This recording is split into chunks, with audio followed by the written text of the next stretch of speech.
করে একটু নিয়ে যাবে, আমি তার সঙ্গে কিছু কথা আছে, একটু মন খুলে দুটো কথা বলবো।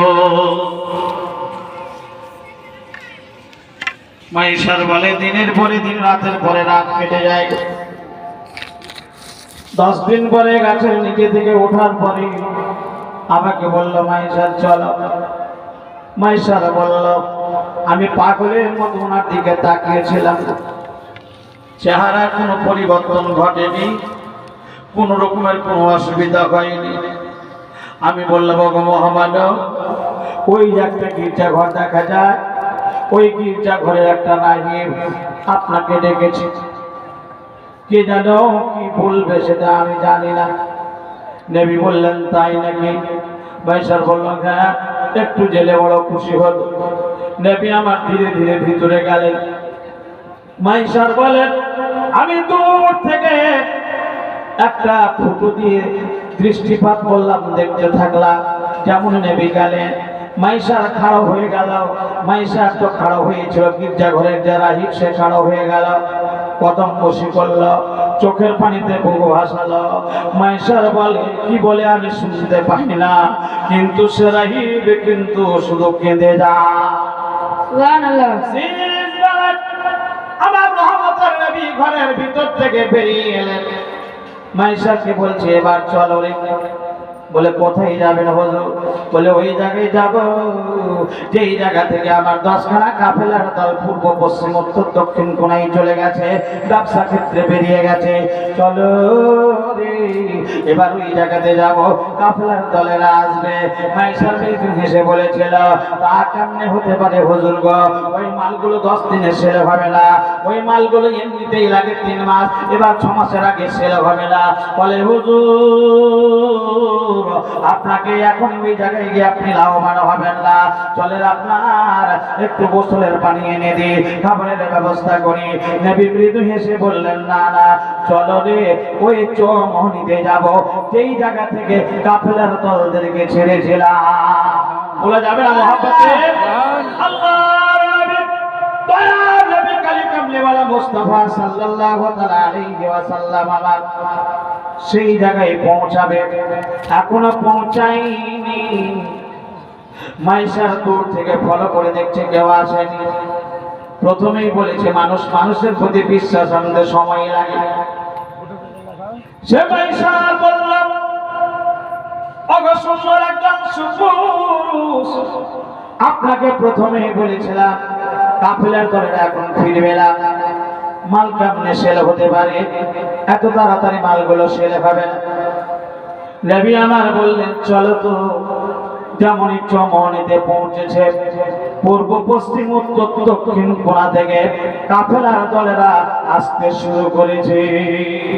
মাইশার দেখে ওরা আশ্চর্য হলেন, কাউরি কাছে কোনো মাল নেই। যে ব্যবসার যে কাপড় ছিল, সে কাপড়গুলো কাউরি কাছে নেই, সব সেল হয়ে গেছে। শুধু তারা মানি নিয়ে ফিরছে।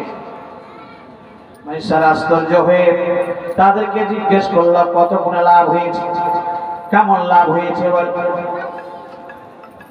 কাফেলার দলেরা বললেন, মাইশা, অন্যান্য বার যেভাবে লাভ হয় তা চাইতে 2 গুণে লাভ বেশি হয়েছে।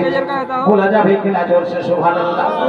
মহব্বতে বলুন ইয়া রাসূলুল্লাহ। ও তরুণ যুবক ভাইরা, ও জননী মায়েরা গো, দয়ার নবী কালী কামলিওয়ালা মুস্তাফা সাল্লাল্লাহু তাআলা আলাইহি ওয়াসাল্লামের দিকে মাইশার একবার তাকায়, একবার কাফেলার দলের দিকে তাকায় রে, চিন্তা করতে লাগে কিভাবে কি করা যায়, কেমনে 2 গুণে লাভ বেশি হয়ে গেল।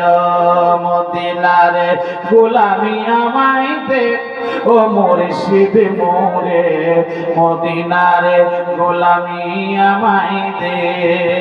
মদিনার গোলামি কেনা করতে চায়, কারণ হচ্ছে মদিনার গোলামি করলে শুধু দুনিয়া ও আখিরাতের লাভ হবে না, উভয় জায়গাতেই সে লাভবান হবে, সম্মানের হকদার হবে। বলুন সুবহানাল্লাহ। জোরে বলা যাবে না? দুটো হাত উঠিয়ে রাসূলুল্লাহ।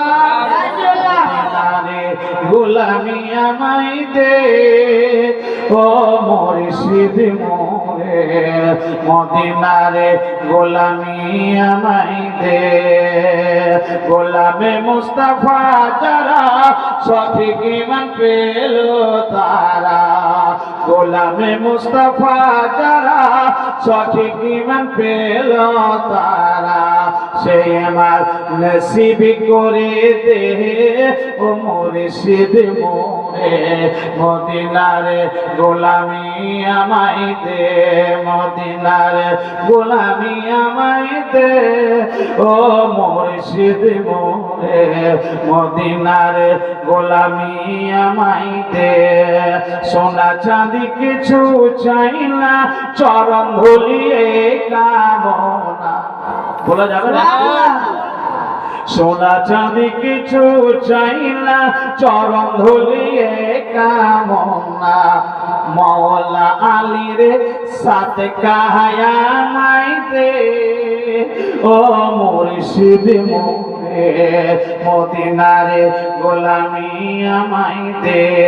ভাই বন্ধু সবই ছাড়ি যেতে হবে আপনে বাড়ি। সুবহানাল্লাহ।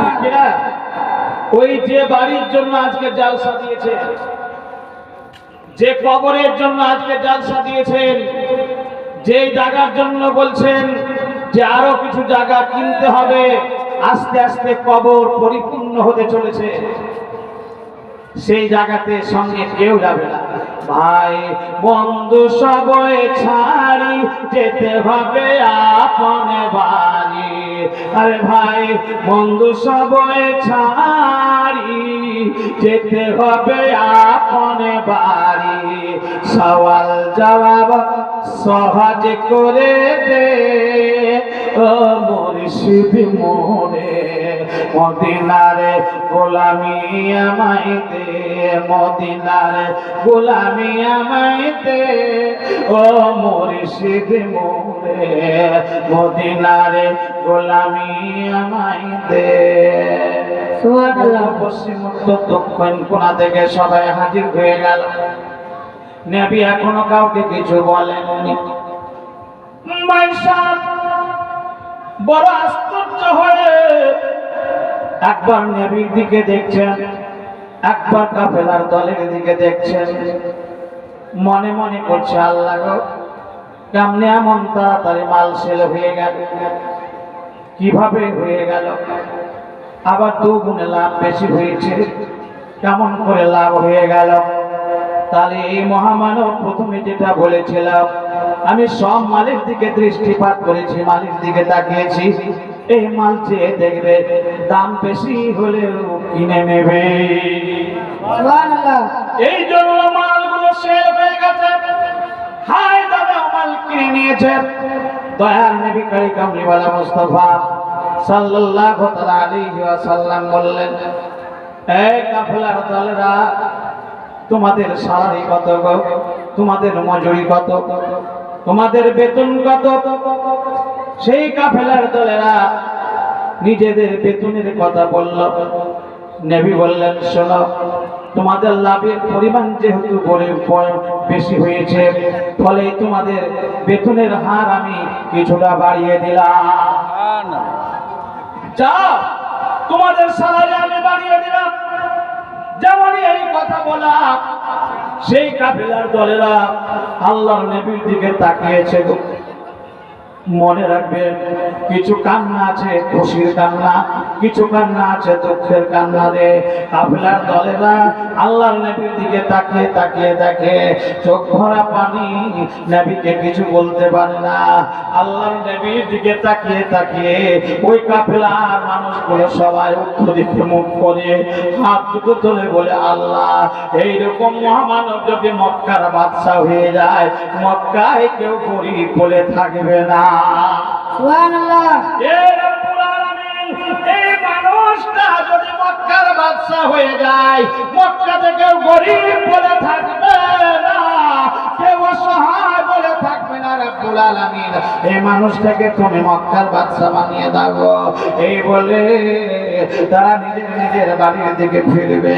নবী বললেন, কাফেলার দলেরা, তোমরা নিজ নিজ গৃহে যাচ্ছ বটে, কিন্তু স্বামী হারামে ওই খাদিজা মেয়েটি যেই দিন তোমাদেরকে ডাকবে, যেই দিন তোমাদেরকে ডাকবে, আবার যদি কোনো কারণবশত ডাকে, আবার যদি কোনো কারণবশত ডাকে রে, তাহলে খাদিজার ডাকে তোমরা সাড়া দিও।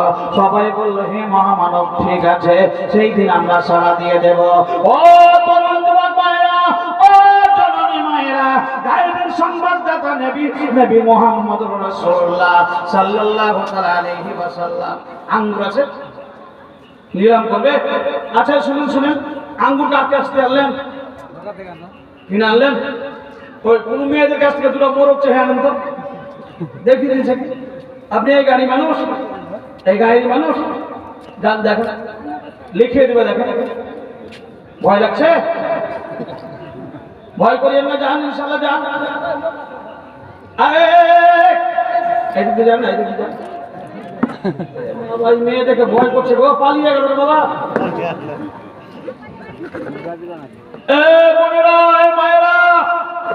এখানকার কমিটিরা বলছিল যে কোন মুরগি আলছিল, তো বলছে ক্যাথা, মোরগ, মুরগি, আরো কি কি উঠাচ্ছে। তো ক্যাথা তো আপনারা এরকমই দিয়েছেন, আপনারা বুঝতে পারছেন মুরগিকে ঠান্ডা লাগছে খুব। তাহলে ক্যাথা দিয়েছেন। তবে দুজন পোড়ামা যদি দুটো কি বলেন, মুরগি বলেন না মুরগা বলেন না, কি বলেন মুরগা, হ্যাঁ হ্যাঁ, দুটো মুরগা যদি আপনারা লেখিয়ে দিতেন তো বেশি ভালো হতো। দেখেন কমিটিরা কে দাঁড়িয়ে আছেন, দেখেন তো দুটো মুরগা, দেখেন তো। ভাই আমার খুব ভালো মানুষ, দেখেন দেখেন, হবে ইনশাআল্লাহ, হয়ে যাবে। দেখেন এখানকার মেয়েরা খুবই ভালো গো, জান্নাতি মেয়ে। আর শুধু সময় সময় বহু উপরে রাগ করে, এটাই খুব ভালো মেয়ে। আর শাশুড়ি বলতে হালকা একটু ঝগড়া করে, বেশি করে না। এখানকার মেয়েরা খুব ভালো, জান্নাতি মেয়ে। সুবহানাল্লাহ। যেটা বলতে চাইছিলাম, রহমতের নবী, দয়ার নবী, গায়েবের সংবাদদাতা নবী মুহাম্মদুর রাসূলুল্লাহ সাল্লাল্লাহু তাআলা আলাইহি ওয়াসাল্লাম কাফেলার দলেদেরকে বললেন, আবার যদি কোনোদিন খাদিজা ডাকে গো, তবে তোমরা তাড়াতাড়ি ফিরবে। সবাই বলল, তাই ভাবে যখন ডাকবে তখনই আমরা ফিরবো। আল্লাহ নবী মাইশাকে বললেন, চলো এবার আমরা বাড়ির দিকে রওনা হয়ে যাই। আমি যখন বাড়ি থেকে এসেছিলাম, আমার চাচিমা বলেছিল, ভাতিজা যাচ্ছ যাও, দেরি করবে না রে, তুমি বিহীন আমাকে ভালো লাগে না। দেরি হয়ে গেছে, চলো চলো তাড়াতাড়ি বাড়ির দিকে রওনা হয়ে যায়। আল্লাহ নবী চলতে লাগলেন। ও তরুণ যুবক ভাইরা, ও জননী মায়েরা গো, তেমনই যেতে যেতে যেতে যেতে খাদিজার বাড়ির অগ্রসর হয়েছে, খাদিজার বাড়ির কাছাকাছি হয়েছে। আল্লাহ নবীকে মাইশার বলছে, ওগো মহামানব, চলুন আপনি ভিতরে চলুন। নবী আমার বলছেন, না না, ভিতরে যাব না। যেই মেয়েটি স্বামী হারা মেয়ে, ওই মেয়েটির কাছে যাব না, আমাকে দেখে লজ্জা পাবে। যাও, এই মালগুলো তুমি নিয়ে চলে যাও। আল্লাহ নবীকে জিজ্ঞেস করছে, তবে আপনি কি কিছু নেবেন না? বলে, যাও তাকে বুঝিয়ে দাও সে কি বলছে একটা দেখো। মাইশার যেমনই ভিতরে গেল, মাইশারকে খাদিজা বলছে, ওগো মাইশার, আসো আসো, তুমি তাড়াতাড়ি আমার কাছে আসো গো। দয়ার নবী কালী কামলি বলা মুস্তাফা সাল্লাল্লাহু তাআলা আলাইহি ওয়াসাল্লাম আমার গায়েবের সংবাদদাতা নবী কথা মাইশারকে খাদিজা জিজ্ঞেস করছে, এই মাইশার বলো, ওই মহামানব কোথায়? মাইশার বলছে, মালিকিনী বলবেন না, 2 গুণ লাভ বেশি হয়েছে। নবী আমার বলছেন, আমি লাভের কথা শুনতে চাই না, ওই সুন্দর সুপুরুষের কথা আমি শুনতে চাই। ওই মহামানব যার নাম মুহাম্মদ সাল্লাল্লাহু আলাইহি ওয়াসাল্লাম, উনি কোথায় আছেন, কেমন আছেন বলো। সুবহানাল্লাহ। মা বাবার নামে 500 টাকা দিয়েছে একজন মেয়ে, কি নাম? বেনামি। নারে তাকবীর, নারে সালাত। একটা বেনামি, একটা মা আমার 500 টাকা দান করেছে। আর একজন বেনামি, মায়ের নামে আর ভাইয়ের নামে 500 টাকা দান করেছে। একটা মুরগা আনতে পারলেন না? একটা এসে, কি নাম? শফিকুল। মেয়েটার নাম ভাইয়ের কাছে চাইতে বলেছি। ও ঢেকে রাখছেন, সুবহানাল্লাহ। ঢেকে রাখলে হবে না, আর নাম যদি না বলা যায় তাহলে আর কোনো মেয়ে দেবে না। কি নাম? শফিকুল। না রে, তাকে যে দিয়েছে ওটা শফিকুলের স্ত্রী। না রে তাকবীর, না রে তাকবীর, রেগে আছেন নাকি? বলেন না গো। না রে তাকবীর, আল্লাহু আকবার। কঠিন মানুষ রে বাবা এরা। না রে তাকবীর, আল্লাহু আকবার। নারে তাকবীর, আল্লাহু আকবার। নারে তাকবীর, আল্লাহু আকবার। নারে সালাত ইয়া রাসূলুল্লাহ। শফিকুল সাহেবের স্ত্রী জিন্দাবাদ একটা মুরগা দান করেছে। আল্লাহ যারা দানকে কবুল মঞ্জুর করে, আল্লাহ আমিন। কি নাম গো? আসিফ। এখানে বাড়ি? সুবহানাল্লাহ। নারে তাকবীর, নারে সালাত। আসিফ সাহেব 1000 টাকা দাতা। আল্লাহ পাক যত দানকে কবুল মঞ্জুর করে, আল্লাহ। এই দাদা, এই ভাই, শুনুন, খুব ভালো মানুষ আপনি। ওটা আপনার ভাবি দিয়েছে, আর একজন কেউ নাই? দেখেন না, যান যান যান যান যান। দুটো চেয়েছে, দুটো আনেন না গো। ধরে আনতে হবে না, শুধু নামটা লিখে দেন, কাল দিয়ে দেবে ওরা। এখানকার মেয়েরা খুব ভালো, যেতে যেতে দিবে। দেখেন, দেরি করবে না। এদের প্রেস্টিজ বলে আছে, লজ্জা খুব। দেখেন যে কই দিচ্ছে, আমি জানছি দেবে। একবার পুরা মাজমা মহব্বতে বলুন সুবহানাল্লাহ। বলতে চাইছিলাম, হযরতে খাদিজার কাছে মাইশা হাজির হয়েছে। মাইশা মানের কথা বলছে, আর খাদিজা জিজ্ঞেস করছে, বলো সেই সুন্দর সুপুরুষ মুহাম্মদুর রাসূলুল্লাহ কেমন আছে? মাইশা বলছে, মালিকিনি বলবেন না, 2 গুণে লাভ বেশি হয়েছে। খাদিজা বলল, তোমার কাছে লাভের কথা শুনতে চাইছে না, বলো উনি কেমন আছেন? মাইশা বলে, মালিকিনি আমি অল্প সময়ের কথা, আমি যতদিন বেঁচে থাকবো ততদিন ধরে যদি গায়, তবু আমি মাইশা শেষ করতে পারবো না। বলা যাবে না? ও তরুণ যুবক ভাইরা, ও জননী মায়েরা, খাদিজা জিজ্ঞেস করছে কেন বলতে পারবে না? মাইশা বলল, আমি অল্প সময় আপনাকে বুঝিয়ে দিতে চাই গো। আপনি দেখেছেন সামনে সাথে বিশাল একটি গাছ ছিল, মরা গাছ, যে গাছে পাতা ফুল ফল ছিল না। আমি শুনেছি আপনি পড়েছেন দৌড়াই জবরিল কেতাবে নাকি আছে, ওই গাছটা সেই দিন জীবিত হবে যেই দিন ওই গাছের নিচে আখেরি নবী ও পয়গম্বর যাবে। ও মালিকিনি আর বলবেন না, ওনাকে গোসলের পানি দিতে পারিনি, আরামদায়ক বিছানা দিতে পারিনি, পেট পূর্ণ করে খাবার, উন্নত মানের খাবার তার সামনে হাজির করাতে পারিনি। ও মালিকিনি বলবেন না, ওই মহামানব ওই গাছের নিচে গেছিল, গাছটা জীবিত হয়ে গেছে। দীর্ঘ বিশ্বাস, যিনি আখিরি নবী ও পয়গম্বর। খাদিজা এমনই ওনার মহাব্বত ভেসে উঠেছে, এমনই প্রেম ও ভালোবাসা জন্মে গেছে। খাদিজা সম্পূর্ণ মাল মাইশারকে উঠিয়ে দিচ্ছে। মাইশার বলছে, খাদিজা আপনি কি একেবারে পাগলিনী হয়ে পড়েছেন নাকি? কেন আপনি সম্পূর্ণ মাল দেবেন? খাদিজা বললেন যে 2 গুণে লাভ বেশি হয়েছে, সব নিয়ে দিয়ে দাও। আল্লাহ নবীকে এনে দিলেন, নবী নিলেন। মা চাচিমা ফাতেমা বিনতে আসাদের কাছে গেলেন। ও তরুণ যুবক ভাইরা, মা মা হয়, চাচি চাচি হয়, কিন্তু চাচির কাছে মায়েরা শিক্ষা নেন গো। নবী পাকের চাচিমা কেমন ছিল? আধুনিক যুগের মায়েদের আমি দোষ দিতে চাইছি না, কিন্তু মা তো মানুষ তো বটে, মানুষেরই ভুল হয়। দেখা যায় ছেলে 5 দিন কাজে গেছে, 1 দিন যায়নি। এমনও মা আছে, ছেলেকে বলে কাজে না গেলে খাবো কি, কাজে না গেলে সংসার কেমন করে চলবে? তোমার বাবা করতে পারে না, তোমার বাবার কাজ করতে পারে না। কিন্তু ও তরুণ যুবক ভাইরা, ও জননী মায়েরা, হযরত খাদিজার কাছে, হযরত ফাতেমা বিনতে আসাদের কাছে বেশ কিছু মাল নিয়ে যাওয়া হলো। নবীকে দেখে সেই টাকাগুলো, রিয়ালগুলোকে সাইডে রেখে আল্লাহর নবীকে সিনায় জড়িয়ে চোখের পানিতে বুক বাসিয়ে বলল, এ আমার ভাতিজা মুহাম্মদ সাল্লাল্লাহু তাআলা আলাইহি ওয়াসাল্লাম, 9 খানা 10 খানা রাত ও দিন তুমি কোথায় কাটালে বলে? নবী সব খুলে বললেন। ভিতরে নিয়ে গেল, গোসলের পানি হাজির করে দিল, খাবার দিল। আল্লাহর নবীকে চাচিমা বলছেন, ভাতিজা আর তোমাকে কোথাও যেতে দেব না, এবার তুমি একটু বিশ্রাম করো। নবী আমার বলেন, চাচিমা না না, আমি বিশ্রামে যাব না, আমি একটু সেই নির্বিলি নির্জন জায়গা জঙ্গলের দিকে আমি বেরিয়ে যাব। ফাতেমা বিনতে আসাদ বললেন, ভাতিজা যদিও বা তুমি যাও, অন্যান্য দিন যেভাবে দেরি হয় ওইভাবে দেরি না করে তুমি তাড়াতাড়ি ফিরে আসবে রে। শেষ বেলায় গায়েবের সংবাদদাতা নবী মুহাম্মদুর রাসূলুল্লাহ সাল্লাল্লাহু তাআলা আলাইহি ওয়াসাল্লাম বাড়ি থেকে বেরিয়ে গেলেন। এইদিকে মাইশা আর খাদিজা মালগুলো গুছিয়ে নেওয়ার পরে খাদিজার মনের পরিবর্তন ঘটাচ্ছে কে? আল্লাহ, তাই না?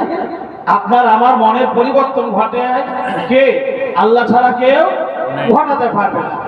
আপনি যদি এখনই মনে করেন এখান থেকে চলে যাব, এখানে বসবো, আরো কিছু করব, সব ভালো কাজ আল্লাহর তরফ থেকে হয়। ভালো কাজ আল্লাহর তরফ থেকে হয়। এটা আবার কেউ বলবেন না যে আমি যখন গুনাহ করি ওটাও আল্লাহর তরফ থেকে হয়, আস্তাগফিরুল্লাহ, তা কোনোদিন।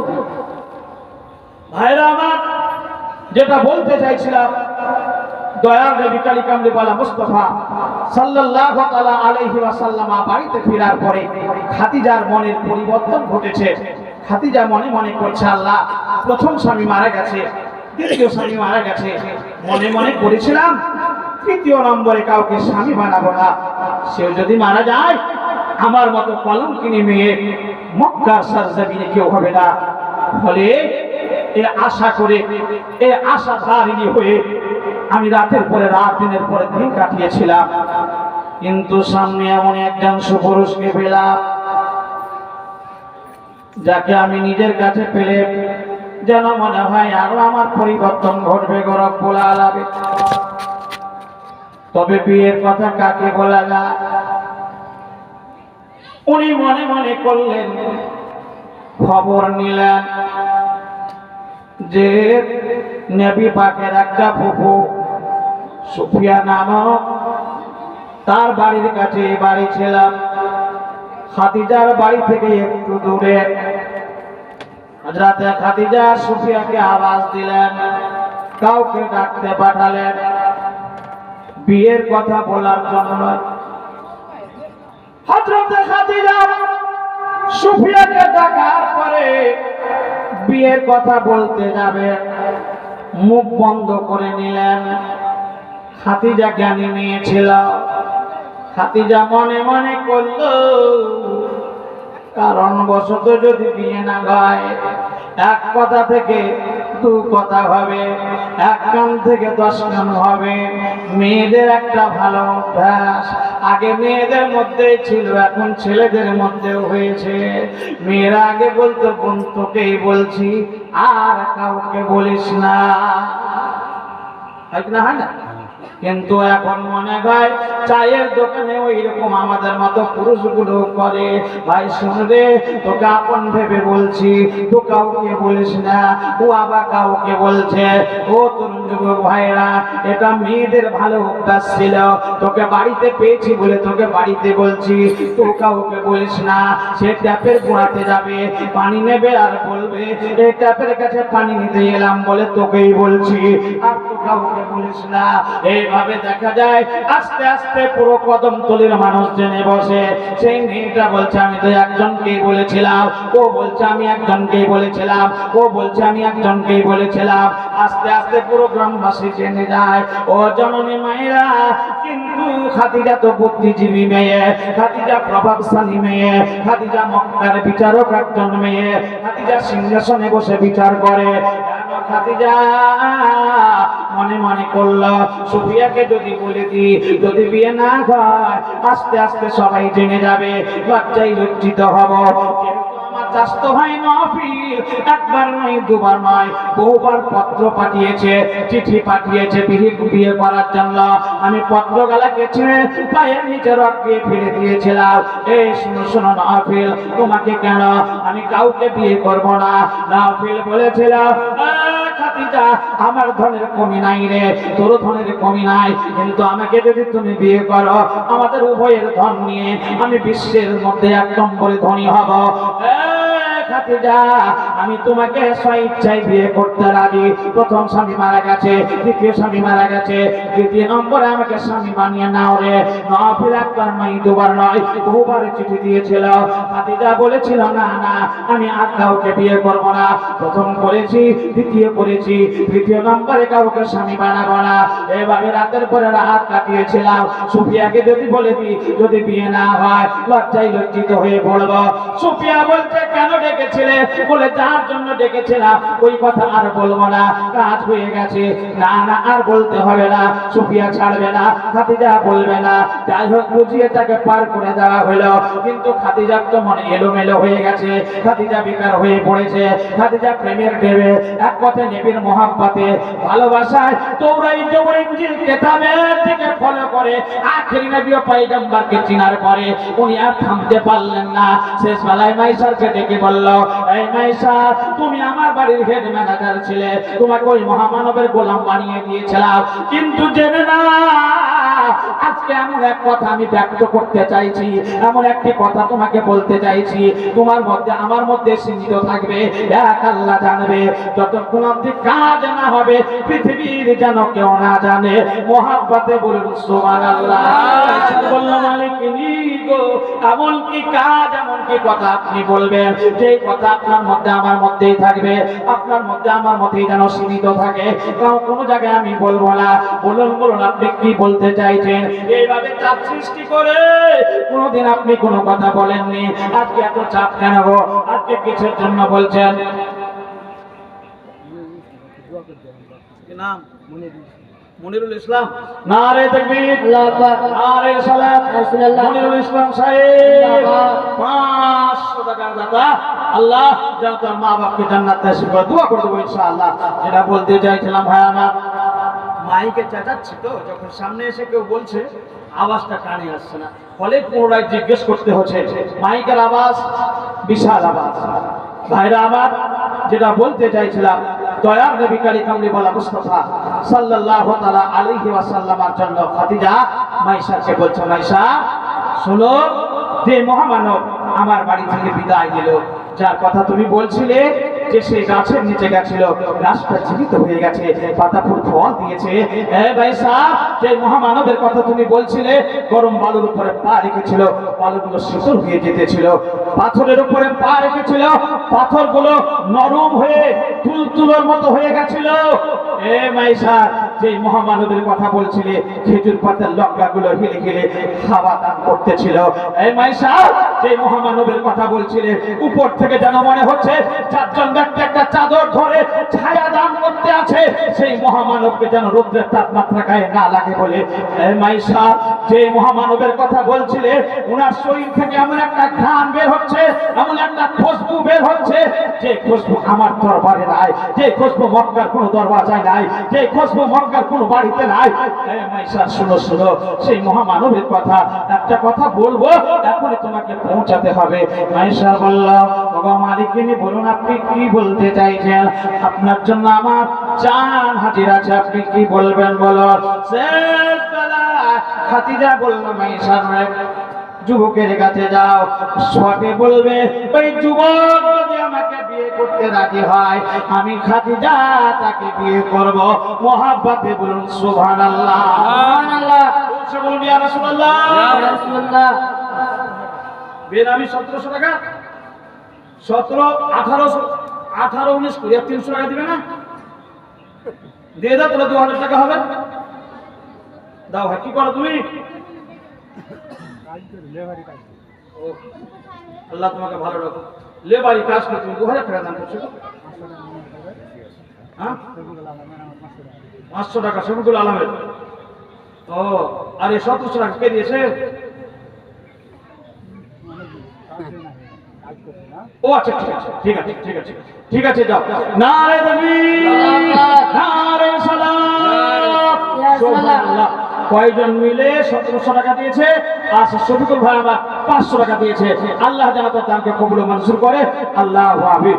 ভাইরা, যেটা বলতে চাইছিলাম, দয়ার নবী কামলিওয়ালা মুস্তাফা সাল্লাল্লাহু তাআলা আলাইহি ওয়াসাল্লামের মহব্বতে একটু দরুদ পড়ুন। আল্লাহুম্মা সাল্লি আলা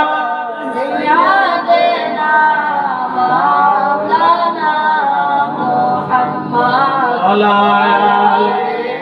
سيدنا وعلى سيدنا مولانا মুহাম্মদ সাল্লাল্লাহু তাআলা আলাইহি ওয়াসাল্লাম গায়বের সংবাদদাতা নবী মুহাম্মদুর রাসূলুল্লাহ সাল্লাল্লাহু তাআলা আলাইহি ওয়াসাল্লাম আবার কিন্তু বাড়ি থেকে বেরিয়ে নিরিবিলি নির্জন জায়গায় চলে গেছে জঙ্গলের সেজদায় পড়ে উম্মতি উম্মতি বলে কাঁদে সুবহানাল্লাহ।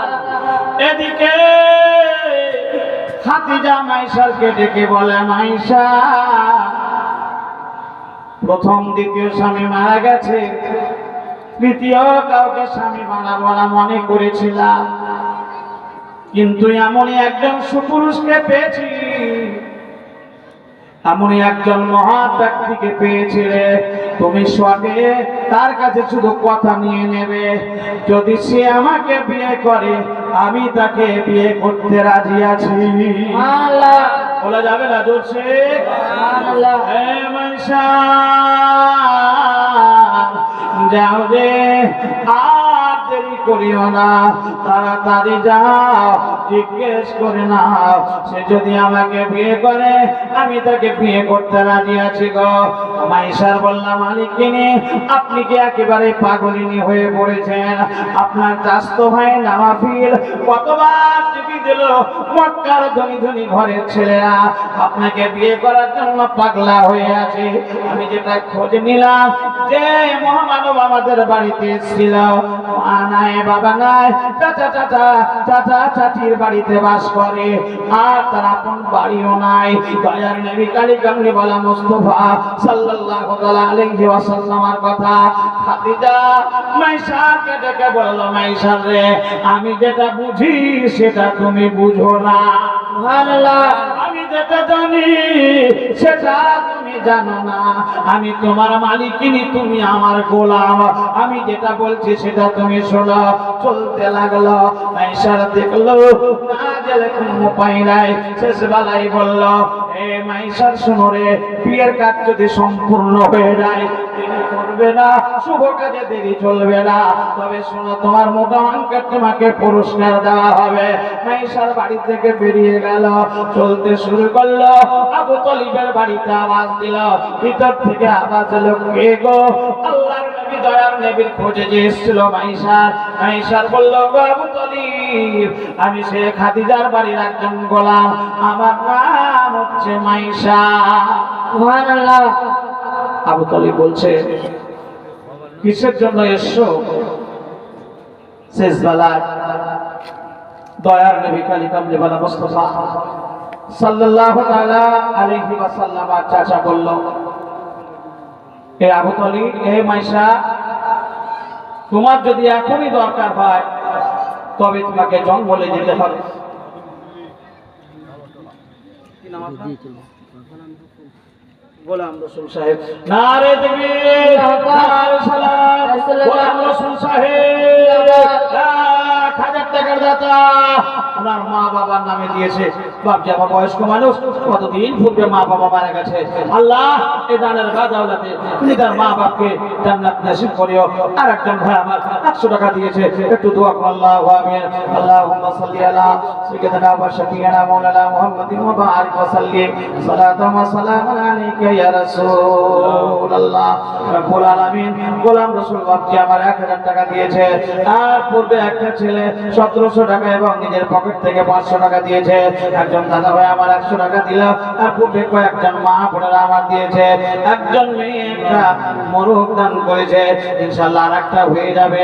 একজন মা একটা কথা দান করেছে, এইভাবে অনেকে অনেক কিছু দান করেছে। আল্লাহ যে যে নিয়তে যেটা দান করেছে আল্লাহ প্রত্যেকের দানগুলোকে তুমি কবুল ও মঞ্জুর করে নাও, প্রত্যেকের সৎ মনের আশাকে পরিপূর্ণ করে দিও। জানি না কে নিজের মায়ের জন্য, বাবার জন্য, দিদা দাদি নানা নানি শ্বশুর শাশুড়ির জন্য করেছে, কেউ নিজের স্বামীর জন্য করেছে, কেউ নিজের স্ত্রীর জন্য করেছে। আল্লাহ প্রত্যেকের মনের আশাকে পূর্ণ করিও। যারা কবরে আছে তাদের কবরের দিকে তুমি জান্নাতের খিড়কি খুলে দিও।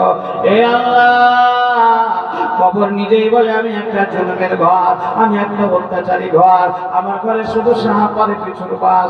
রব্বুল আলামিন, দুনিয়াতে আমরা একটা মশার ভয়ে মশারির ভিতরে ঢুকে যায় আল্লাহ, জানি না কবরে কি হালাতে কি অবস্থায় থাকতে হবে। রব্বুল আলামিন, এই দুনিয়ার হালকা পালমানি করে মশারি বিহীন আমরা ঘুমাতে পারি না। রব্বুল আলামিন, শয়তানের চক্রান্তে পড়ে আমরা বলে দিই কবরে যা হবে দেখা যাবে। আল্লাহ গো, এ আল্লাহ, কবরে যারা শুয়ে আছে আল্লাহ, জানি না কি হালাতে কি অবস্থায় আছে। রব্বুল আলামিন, তাদের কবরের আযাবকে হালকা করে দিয়ে তাদের কবরগুলোকে তুমি লম্বা চওড়া করে দাও।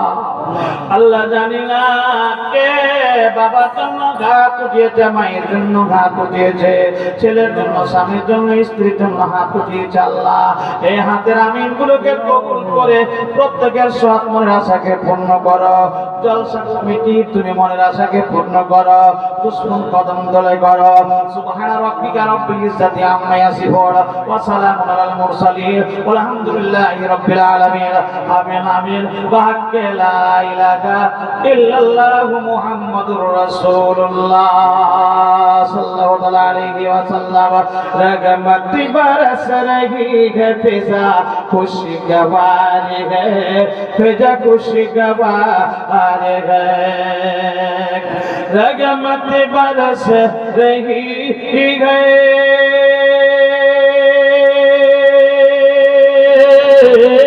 रहमत बरस रही है, फिजा खुशगवारी है।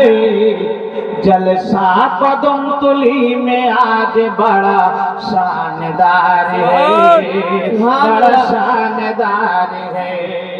चादर वाला জানা গো, এত বড় ভানিয়া কেমন পুরুষ মানুষ গো।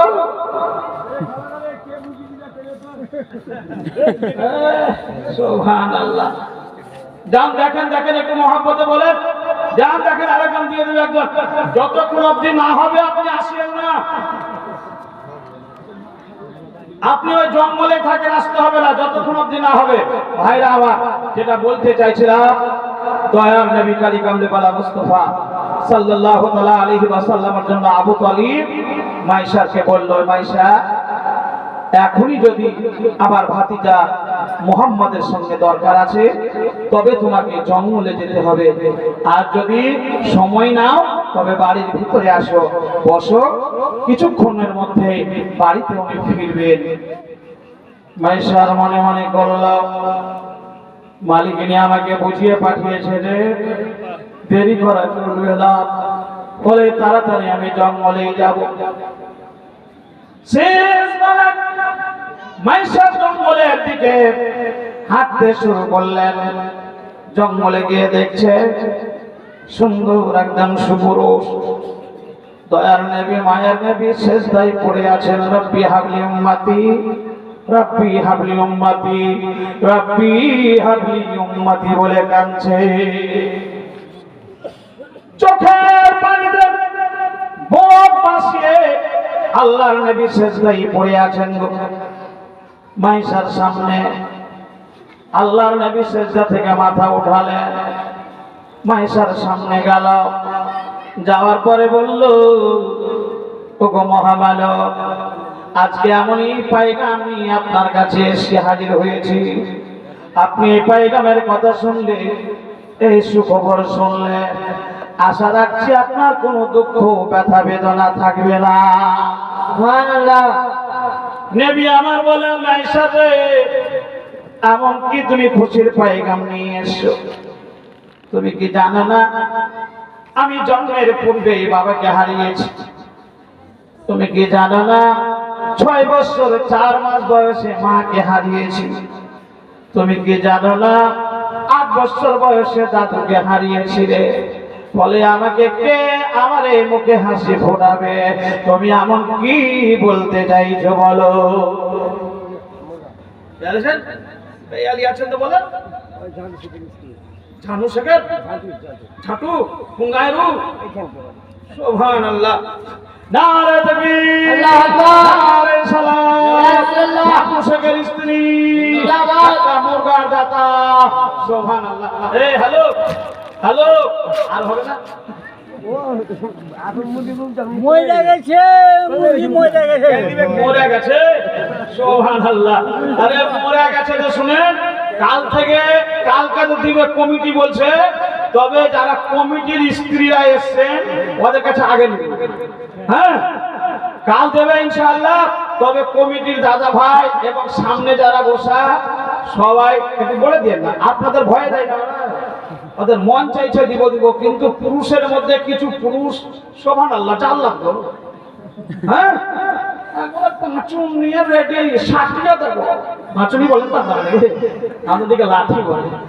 আপনারা কি বলেন? পাঁচুন পাঁচুন বলেন না লাঠি বলে? লাঠি লাঠি। আরে বাবা রে বাবা, আমার শের বাচ্চা শের। হ্যাঁ, আর বাহিরে যেমন হয়ে যাবে তুমি ছাগল, আর পাওয়ার নাই। ওই যতটুকু পাওয়ার শুধু ওই স্ত্রীর সাথে এই ঝগড়াঝাটি ঠালা ঠেলি লড়াই এই লেগেই আছে। এইরকম হবে না, এইরকম করলে সংসার হয় না। আপনি বাদশা নয়, আপনি যেটা ভাবছেন সেটা আপনি নয়। আপনার যতটা হক স্ত্রীর কাছে, স্ত্রীর হক আপনার কাছে অতটাই। একটা সিঁড়ি শুধুই উঁচু, একটা ধাপ, কালকে বলবো ইনশাআল্লাহ। ফলে আপনি যেটা ভাবছেন যে আমি বাদশার বেটা শুয়ে যাব, আর ও চাকরা নিয়ে এসছে বাড়িতে, সারা রাত ধরে পা মলে মলে দেবে আর ভালো ভালো খাবার করে আমাকে দেবে, আমি বাদশা, ওটা নয়।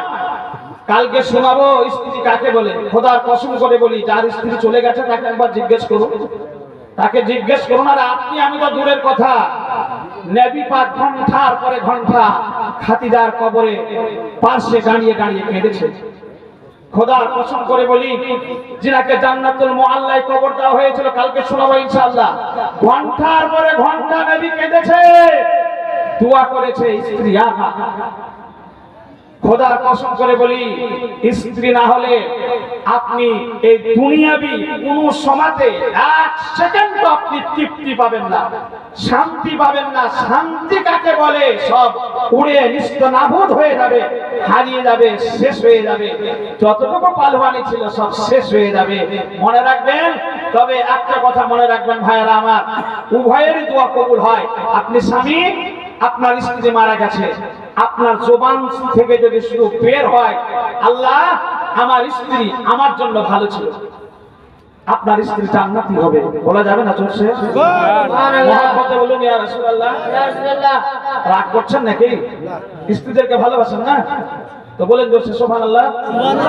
হ্যাঁ, কোন মেয়ে, কোন স্ত্রীও যদি স্বামী মরে যাওয়ার পরে শুধু আল্লাহকে বলে, আল্লাহ আমার স্বামী আমার জন্য কোন রকম কোন সন্দেহজনক ছিল না, আমার স্বামী আমার জন্য সব দিক দিয়ে, সাংসারিক দিক দিয়ে আমার সঙ্গে কথাবার্তা আচার ব্যবহার, আল্লাহ আমি তার কাছ থেকে কোনো দুঃখ পাইনি। আপনার স্ত্রীও যদি এটা বলে আপনি জান্নাতি হবেন, বলা যাবে না জোরসে? ভাইরা, উভয়েরই দোয়ার দরকার। ফলে তাকে কোনোদিন জীবনে বাড়ির চাকরানি ভাববেন না, কোনোদিন ভাববেন না সেই বাড়ির সব করবে, এটা অসম্ভব। আপনি বাড়ির কাজে, ওর কাজে সাথ দেবেন, নবীর সুন্নাত আদা হবে, বলা যাবে না জোরসে? নবীর সুন্নাত আদা হবে। ও তরুণ যুবক ভাইরা, যেটা বলতে চাইছিলাম, গায়েবের সংবাদদাতা নবী মুহাম্মদুর রাসূলুল্লাহ সাল্লাল্লাহু তাআলা আলাইহি ওয়াসাল্লামের কাছে মাইশার বলে হে মহামানব, এমন এক পাইগাম নিয়ে এসেছি, এমন এক খবর নিয়ে এসেছি, এমন এক সুসংবাদ নিয়ে এসেছি, আপনি শুনলেই আপনার মনের পরিবর্তন ঘটবে, ব্যথা বেদনা দূর হয়ে যাবে। নবী বললেন, মাইশা কে আমার এই মুখে হাসি ফোটাবে? আমি মা হারা বাপ হারা সন্তান রে, দুনিয়াবি ঘর নাই, বাড়ি নাই, জমি নাই, জায়গা নাই, চাচা চাচির বাড়িতে বাস করি। মাইশা কে আমার মুখে হাসি ফোটাবে?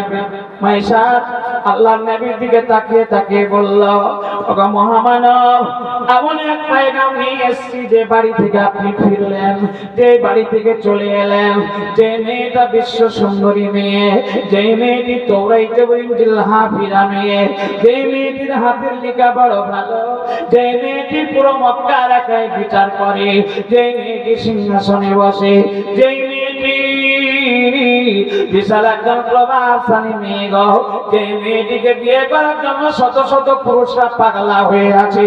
ওই মেয়েটি নিজে আপনাকে অফার দিয়েছে গো হুজুর, আপনি যদি মেয়েটাকে বিয়ে করেন তবে আপনাকে সে বিয়ে করবে। আল্লাহ নবীর চোখ ভরা পানি, বুক ভরা ব্যথা বেদনা। আল্লাহ নবী কেঁদে ফেললেন, দুই চোখের পানিতে বুক ভাসায়। নবী মাইশারকে দেখে, মাইশার নবীকে দেখে। মাইশার মনে মনে করলো, এত সুন্দর সুখবর দিলাম, মনে মনে করেছিলাম হেসে ফেলবে, মনে মনে করেছিলাম ব্যথা বেদনা দূর হবে, এইভাবে কাঁদে গো, কেন এইভাবে কাঁদে? আল্লাহ নবী দয়ার নবীকে টেনে নেওয়ার পরে বলল, ওগো মহামানব, ওগো সুন্দর সুপুরুষ, আপনি কিসের জন্য এইভাবে কাঁদেন? আল্লাহ নবী বললেন, সেই দিন, যেই দিন আমি বিয়ে করার জন্য বাড়ি থেকে বেরোবো, যেই দিন আমাকে বিয়ে করার জন্য বাড়ি থেকে বের করা যাবে। এই মাইশার প্রথমত কথা শুনে নাও রে, বিয়ে সম্বন্ধে আমি কিছু জানি না, যেহেতু আমার গার্জেন কয়েকজন। আমার গার্জেন হচ্ছে আমার চাচা আবু তালিব, আমার চাচা আমির হামজা, আমার চাচা আব্বাস, আমার চাচা আবু তালিব, আমার ফুফুমা সুফিয়া উম্মে আইমান। তাদেরকে জিজ্ঞেস করতে হবে, তারা যদি রাজি হয় তবে বিয়ে হবে, নচেত বিয়ে হতে পারে না। শুনে নাও, আরো কাঁদছি এই জন্য, যখন ছেলে বিয়ে করতে যায় মা আদর করে বিদায় দেয় রে, মা স্নেহ মায়া মমতা দিয়ে আদর করে বাড়ি থেকে বিদায় দেয়। আমি যেই দিন বিয়ের জন্য বাড়ি থেকে বের হবো, আমি মারা পুত্র সন্তান রে, বাবা নাই মা নাই, কে টেনে সিনাই জড়িয়ে নেবে, কে আদর দেবে, কে ভালোবাসা দিবে গো? আমার আপন বলতে কেউ নাই। চোখের পানিতে বুক ভাসায়। আল্লাহ নবীকে মাইশা, আল্লাহ নবীকে মাইশার বলল, চিন্তা নেবেন না, চিন্তা নেবেন না, আমি আপনার চাচা আবু তালিবকে রাজি করে নেব। সুবহানাল্লাহ। চলতে লাগলো, আস্তে আস্তে আস্তে আবু তালিবের বাড়িতে গেল। আল্লাহর নবী দয়ার নবীর সামনে মাইশা আবু তালিবের দিকে তাকিয়ে তাকিয়ে বলল, আবু তালিব, আপনারা কয়েকজন ভাই এই জায়গাতে আছেন, আপনাদের কাছে একটা অনুমতি নেব। আপনাদের ভাতিজা দুনিয়াবি জামান হয়ে গেছে, লম্বা হয়ে গেছে, স্বাস্থ্য শরীর খুব সুন্দর, দেখতে একজন সুপুরুষ। এইরকম সুপুরুষ জীবনে কোনোদিন দেখিনি, এত সুন্দর মানুষ জীবনে কোনোদিন দেখিনি। ফলে আমি এসে খাদিজার তরফ থেকে বিয়ের পায়গাম নিয়ে। আপনারা জানেন খাদিজাকে, আপনারা চিনেন খাদিজাকে। খাদিজা নিজেই বলেছে, এই সুন্দর সুপুরুষ যদি তাকে বিয়ে করে, সে খাদিজা বিয়ে করতে রাজি আছে। আপনারা যদি রাজি হন, এই মুহাম্মদ সাল্লাল্লাহু তাআলা আলাইহি ওয়াসাল্লাম তিনি বললেন, আমার চাচা, আমার ফুফু, আমার চাচিমা, তারা যদি রাজি হয় তবে বিয়ে হবে, আমি বিয়ে সম্বন্ধে কিছু বলবো না। সুবহানাল্লাহ। আবু তালিব বলল, আল্লাহ নবীর দিকে তাকিয়ে তাকিয়ে বলল, ভাতিজা, তোমাকে আমি বিয়ে করার জন্য অনুমতি দিচ্ছি, তার কারণ হচ্ছে আমি তোমাকে সব দিয়ে দিতে পারবো রে। হিসামের বেটা বেঈমান আবু জেহেল চিরশত্রু তোমার পিঠ পিছে লেগে আছে, সুযোগ পেলে তাড়া দেবে, সুযোগ পেলে মারবে, সুযোগ পেলে দ্বন্দ্ব ফাসাদ করবে, সুযোগ পেলে তোমার সব নিস্তরাবুদ করার জন্য চেষ্টাই আছে, কিন্তু কোনোদিন পারবে না, এটা আমার দীর্ঘ বিশ্বাস। কিন্তু ভাতিজা তবুও শুনে না ওরে, খাদিজার মতো আমাদের কাছে অর্থ নাই, আমরা অর্থবান, কিন্তু খাদিজার মতো নাই। শুনে নাও, শুনে নাও, কিছু অর্থ দেখে কাজ করতে হয়। খাদিজাকে যদি বিয়ে করে নাও, খাদিজাকে যদি বিয়ে করে নাও রে, দুনিয়াবি অর্থের কোনোদিন অভাব হবে না। সুবহানাল্লাহ। কিন্তু আবু তালিব এটা মনে মনে করল না, আমার ভাতিজা যদি মাটি ধরে বলে সোনা হয়ে যাবে, সোনা হয়ে যাবে, এই মজাদার কথা তখন জানতো না। ও তরুণ যুবক ভাইরা, ও জননী মায়েরা, আবু তালিব বলল, ভাতিজা অর্থবান একটা মেয়ে, সেই মেয়েটাকে বিয়ে করলে তুমি দুনিয়াবি লাভবান হবে। আল্লাহর নবী চুপ আছেন। শরীয়তের আইন ও বিধান, সাবালিকা ছেলে মেয়েদের সামনে যখন বিয়ের কথা বলা যায়, সাবালিকা ছেলে মেয়ে যদি চুপ থাকে, বাবা মাকে জেনে নিতে হবে, গার্জেনকে জেনে নিতে হবে, পিতা দাদিকে জেনে নিতে হবে, নানা নানিকে জেনে নিতে হবে, ওই ছেলে মেয়েটি বিয়ে করার জন্য রাজি আছে। আল্লাহ নবী চুপ আছেন। আবু তালিব বুঝতে পারলো বিয়ের জন্য সব রেডি আছে। শেষকালে আবু তালিব বলল, মাইশা যাও, খাদিজাকে বলে দাও বিয়ে দেব। মাইশাকে তো আগে বুঝিয়ে পাঠা হয়েছে। মাইশাকে বলল, মাইশা বলল, এ আবু তালিব, বিয়ে যখন হবে তখন শুভ কাজে দেরি কেন, ফলে যত তাড়াতাড়ি হবে। আপনারা যদি বলেন আজকে হবে, কালকেই হবে, দুদিন পরে হবে, তবে আমাকে মনে হচ্ছে আজকেই যদি হয়ে যায় তো বেশি ভালো। ও তরুণ যুবক ভাইরা, শেষবেলা আবু তালিব বলল, তা কেমনে হতে পারে, আজকে কিভাবে হতে পারে? দয়ার নবী কামলিওয়ালা মুস্তাফা সাল্লাল্লাহু তাআলা আলাইহি ওয়াসাল্লামের দিকে তাকিয়ে মাইশা বলল, খাদিজাকে আল্লাহ এত ধন দিয়েছে, খাদিজাকে এত ধন দিয়েছে না বলে হাজার হাজার মানুষ যদি তার বাড়িতে মেহমান রূপে যায়, কোনদিন সে মেহমান ঘুরে আসে। ফলে প্রথমে আমাকে বলে দিয়েছে যাবতীয় যা খরচ সে নিজে খুশি হয়ে করবে। আর আজ থেকে আপনার বাড়িতে এই মহামানবকে আর রাখবে না। তার কারণ হচ্ছে এই, প্রথমেই বলেছে স্বামী বলে যদি সে একবার পেয়ে নেয়, ওই সিংহাসনেও খাদিজা বসবে না, সিংহাসনে মহামানবকে বসা হবে। বলা যাবে না জোরসে সুবহানাল্লাহ। ও জননী মায়েরা, আপনাদের সবচেয়ে মারাত্মক একটা বড় দোষ দেখা যায়, মাইন্ডে কিছু নেবেন না, বাপের বাড়ি থেকে যদি হালকা এতটুকু আনেন, এতখানি দেখান, ওটা কোনোদিন বলবেন না। কারণ হচ্ছে এই, আপনি তো নিয়েছেন, আপনারই তো সংসার, আপনারই তো স্বামী, আপনারই তো ছেলে, আপনারই তো মেয়ে, আপনারই তো পরিবার, আপনারই তো বাড়ি, আপনারই তো ঘর। ফলে আপনি কাকে বলছেন? যত বলছেন মানহানি হচ্ছে আপনার স্বামীর, মানহানি হচ্ছে আপনার শ্বশুরের, মানহানি হচ্ছে আপনার শাশুড়ি মায়ের, মানহানি হচ্ছে আপনার ছেলে মেয়েদের। ফলে আপনারই তো সব। কেন বলবেন? খাদিজার মতো একটু অগ্রসর হন, খাদিজার মতো একটু বুদ্ধিজীবী হন, খাদিজার মতো প্রভাবশালী হন। হযরত খাদিজা বলেন, এই মাইশা শুনো, আমি তাকে যদি স্বামী বানিয়ে দিতে পারি, আজ থেকে আমি সেই যুবকের গোলামের পরিচয় দেব। বলুন সুবহানাল্লাহ। ও তরুণ যুবক ভাইরা, ও জননী মায়েরা, মাইশা সচেতন মানুষ ছিল, রেডি করে বাড়িতে ফিরল। বলা যাবে না একটু ইয়া রাসূলুল্লাহ? একবার মহব্বতে একটু দরুদ পড়ুন, আল্লাহুম্মা সাল্লি আলা سيدنا